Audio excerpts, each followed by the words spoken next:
अब बढ़ते हैं यहाँ पर क्वेश्चंस पे। अलग अलग क्वेश्चंस को अलग अलग टेक्निक से, अलग अलग तरीके से, शॉर्ट ट्रिक से हम करने की कोशिश करेंगे। देखिए सबसे पहला ही प्रश्न देखिए क्या कह रहा है।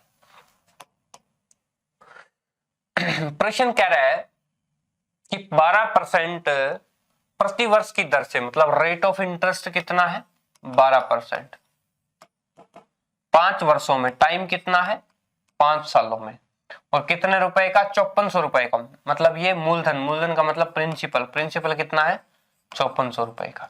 अब मेरी बात सुनिए, 12% कितने सालों के लिए, 5 सालों के लिए, तो एक साल की कितनी होगी 60%, बस 5400 का 60% निकाल दो। अब बताइए मुझे कि 54 गुना 60 ही ना कर दूं मैं, ठीक है ना, 6 चौके 24 हासिल 2, 6 5 30 और 2 32, तो कितना हो 3240।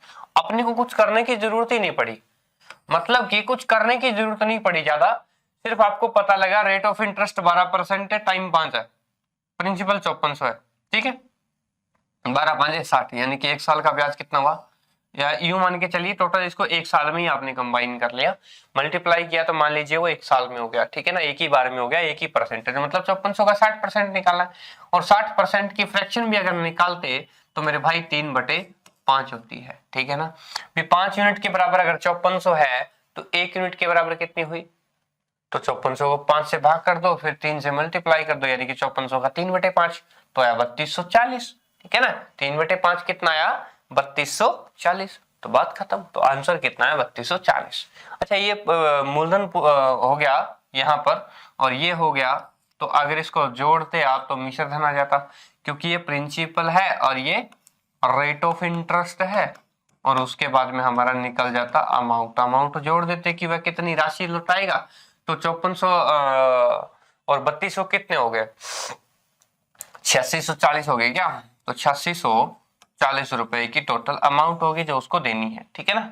तो ये तरीका भी आपसे पूछा जा सकता है, काफी सारे क्वेश्चन बन जाते हैं बाद में, तो टाइम टू टाइम आप अलग अलग क्वेश्चंस भी बनाएंगे, देखते हैं क्या क्या। देखिए क्या कह रहा है क्वेश्चन नंबर अगला, अगला क्वेश्चन नंबर क्या कह रहा है, देखिए ध्यान से पढ़िए। अब आपसे क्या पूछा हुआ है, अब भी सिंपल इंटरेस्ट पूछा हुआ है, क्या कह रहा है, रेट कितना है प्रति वर्ष, कह रहा है 8%, 8% लगेगी, टाइम कितना है 3 साल है, 3 ईयर है, ठीक है, कितना रुपया है, क्या है मूलधन, मूलधन यानी कि प्रिंसिपल, प्रिंसिपल कितना है 1440। कहने का मतलब क्या है, 8% 3 सालों के लिए लगेगी, तो कहने का मतलब टोटल ब्याज कितना पड़ गया 24%। तो बताइए ना 1440 का 24% कितना होगा, 1440 का 24% निकाल लो, बात खत्म, या तो 24% 24/100 हो गया, ठीक है ना, तो 6/25 हो गया, सीधी से आप काट सकते हो, 6 चौके 24 और 25 चौके 100, यहां से काट सकते हो क्या 25 चौके 100 और 25 पंजे 125, ठीक है ना, 25 पंजे 125। अब 144 में से 125 गए कितना आएगा, जल्दी से बताइए, 19 आएगा क्या, 1440 आपको दे रखा है, और या इसमें एक बार ना छोटा भी काट सकते हो, अगर आप जल्दी से नहीं आता तो एक काम करिए ना, यहाँ पर क्या है 6 चौके 24, ये 25 है, सॉरी 24 नहीं है 25 है, 25 है, ठीक है ना, 5 से काट सकते हो, 5 दूने 10, 44 5 8 40 और 5 8 40, 5 से कटा है, ठीक है ना, इसको मल्टीप्लाई कर दीजिए, या यहाँ से 1.25, सॉरी 2 कटा गया, हाँ 1.20, तो मतलब 1.2 से 288 को मल्टीप्लाई कर लीजिए, तो 288 को मल्टीप्लाई करोगे तो लगभग 364.6 आएगा, इतना ही आएगा, ठीक है ना। तो इस तरीके से कर सकते हो आप, कोई दिक्कत नहीं है। चलिए नेक्स्ट, नेक्स्ट क्या कह रहा है, क्वेश्चन को समझिए आराम से। कह रहा है कि अगर हमें 150 रुपए का ब्याज प्राप्त करना हो, मतलब सिंपल इंटरेस्ट हमें क्या चाहिए 150 रुपए ही चाहिए, ठीक है, कितने रुपए को 6 महीने, मतलब टाइम हमारा कितना हो गया 6 महीने, यानी कि आधा वर्ष, कोई बात नहीं, ब्याज रेट कितना आ गया, ध्यान दीजिए 4%, ठीक है ना, 4% रेट ऑफ इंटरेस्ट। अपने को चाहिए कि उसका मूलधन कितना होगा, प्रिंसिपल कितना होगा, मुझे बताइए भी कितने रुपए को हम 4% रेट पर आधे महीने, आधे मतलब 6 महीने के लिए। तो एक काम करिए ना, इनका टोटल ओवरऑल कितना हो गया, 1/2 गुणा 4 यानी कि 2%। भी सीधी सी बात है, टोटल फाइनल रेट कितनी आ गई, इसको आप इफेक्टिव रेट भी बोल सकते हो, ठीक है ना, इफेक्टिव रेट भी बोल सकते हो। कहने का मतलब है कि जब आधे एक साल के लिए 4% लगेगी, 4% वार्षिक होता है ये एक साल के लिए, तो आधे साल के लिए कितने लगेगी, 2% लगेगी।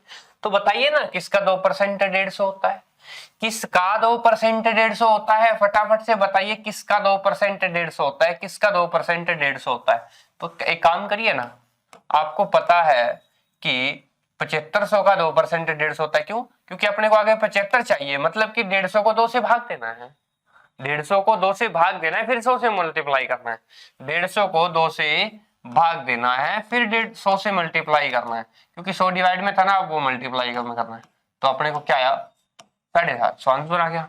तो 750 आ गया। अगर इस सीधा तरीका आपको नहीं पता है तो आप बाय ऑप्शन भी कर सकते हो। 5000 का 2%, 5 दूने 10, मतलब 100 रुपए होता है, बात नहीं बड़ी। अच्छा 7,500 का परसेंट, बिल्कुल 75 को डबल से करोगे तो 150 आ गया भैया, सीधी सी बात, ठीक है ना।